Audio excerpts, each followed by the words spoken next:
सिंह भी कल के लिए बाजार पर आपको क्या स्ट्रैटेजी बनाने की सलाह दे रहे हैं? कल सुबह जब हम ट्रेड के लिए लौटेंगे तो ढेर सारे संकेत होंगे। सबसे पहले तो आपको ये देखना है कि अमेरिका में किस तरह की कमजोरी होती है। 500-600 पॉइंट से ज़्यादा डाउ फ्यूचर्स और 400 पॉइंट से ज़्यादा नेस्डेक फ्यूचर्स कमजोर नजर आ रहे थे।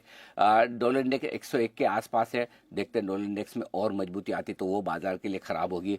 अमेरिका ईरान की तरफ से कोई स्टेटमेंट और साथ ही कच्चा तेल अगर $80 के ऊपर ट्रेड करना शुरू कर रहे तो सेंटिमेंट ये भी खराब करेगा। इन सारे ट्रिगर्स पर आपको रखनी है नजर, नंबर 1। नंबर 2, हमारे लोकल ट्रिगर्स में सबसे बड़ा यही कि आज के सेशन में एफआई ने कितना बेचा ये तो निश्चित है। जिस तरह की स्क्रीन थी वो तो दिक्कत आएगी। अब कितना बड़ा बेचा वो देखना होगा और उसी के बेसिस पे हम डिसाइड करेंगे कि आगे क्या होना है। अब आइए 23,800 निफ्टी पर इंपॉर्टेंट सपोर्ट है। अगर उसके नीचे हम ट्रेड करना शुरू करते हैं तो फिर 23,600 23,650 के आसपास अगला बड़ा सपोर्ट निफ्टी में आपको नजर आएगा।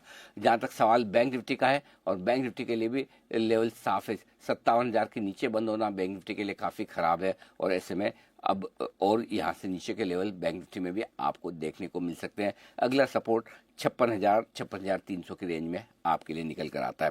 रिकवरी में निफ्टी में अब 24,125 रुकावट का काम करेगा, जो पहले भी था। बैंक निफ्टी के लिए ऊपर में 57,075 57,300 रुकावट का काम करेगा। इसके पार निकलने पर थोड़ी सी फिर से रिकवरी लौटने की उम्मीद। तो शायद 1-2 दिन लगे बाजार को स्टेबल होने में। और कल फिर क्या है, सेंसेक्स की वीकली एक्सपायरी भी है, तो काफी कुछ एक्शन उस लिहाज से भी बनते हुए दिख सकता है आपके लिए। जी देखिए, आज इंडियन मार्केट में अच्छी चीज़ ये रही कि एफआईएस की कल 1000 करोड़ से ज़्यादा की बाइंग थी, और आज भी करीब लगभग 400 करोड़ की बाइंग आपको दिखाई दे जाएगी। तो ये एक अच्छे और पॉजिटिव संकेत इंडियन मार्केट की तरफ से है, क्योंकि आप इतने दिनों देखोगे तो आपको एक नज़रिया देखने को मिला होगा कि डीआईज ही लगातार इंडियन मार्केट में बाइंग कर रहे थे। एफआई जब बाइंग कर रहे थे तो उसके साथ में भी डीआईज बाइंग कर रहे थे, लेकिन अब पिछले 2 दिनों से ये जो चीज़ें हैं वो बदलती हुई नज़र आ रही है। अब एक्चुअली हो क्या रहा है कि डीआईज की तरफ से सेलिंग देखने को मिल रही है, लेकिन एफआईआईज कल भी बाइंग में थे, आज भी बाइंग में हैं। यदि एफआईआईज की अच्छी बाइंग होती है और वो आंकड़ा 2,000, 4,000, 5,000, 10,000 करोड़ तक जाता है, तो फिर आप समझ लीजिएगा कि इंडियन मार्केट में वो पहले वाले दिन आ गए हैं जहां से बाजार का ट्रेंड पॉजिटिव और बुलिश रह सकता है। तो ये काफ़ी अच्छे संकेत इंडियन मार्केट की तरफ से आज के दिन फिर से दिखाई दिए हैं।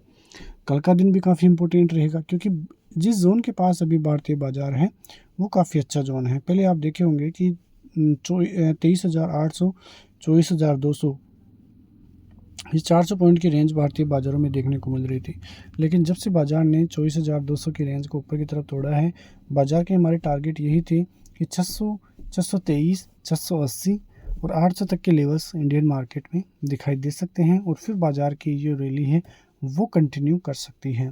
लेकिन फिलहाल इंडियन मार्केट अभी भी 24,500 के लगभग पहुँच किए हुए हैं। आज भी वहीं से थोड़ा बहुत करेक्शन देखने को मिला था, लेकिन कल काफ़ी इंपॉर्टेंट बाजार रहेगा, क्योंकि यदि तेज़ी ऐसी ही रहती है इंडियन मार्केट में तो बाज़ार में एक अच्छा खासा कल गैप अप भी दिखाई दे सकता है। आज देखें तो बाज़ार के लिए एक जो फैक्टर था वो एक्सपायरी फैक्टर था, जहां से बाज़ार में काफ़ी अच्छा फ्लक्चुएशन देखने को मिला, लेकिन कल का मार्केट काफ़ी अच्छा रह सकता है।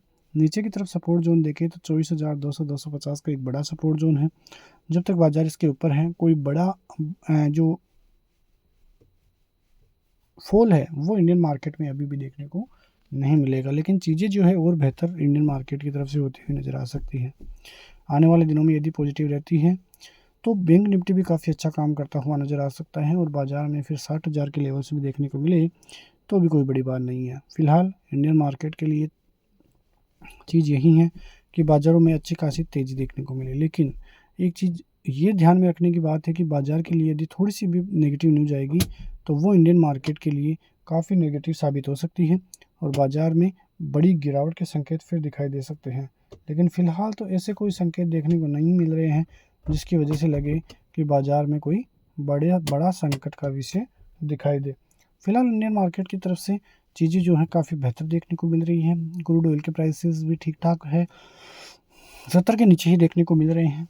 रूपी में भी काफ़ी अच्छे पॉजिटिव संकेत दिखाई दे रहे हैं। तो आने वाले दिनों में इंडियन मार्केट में और भी बेहतर चीज़ें दिखाई दे सकती हैं, तो आपकी नज़र बाजार पे होनी चाहिए। सेंसेक्स फिलहाल 78,000 के ऊपर ही कामकाज कर रहा है।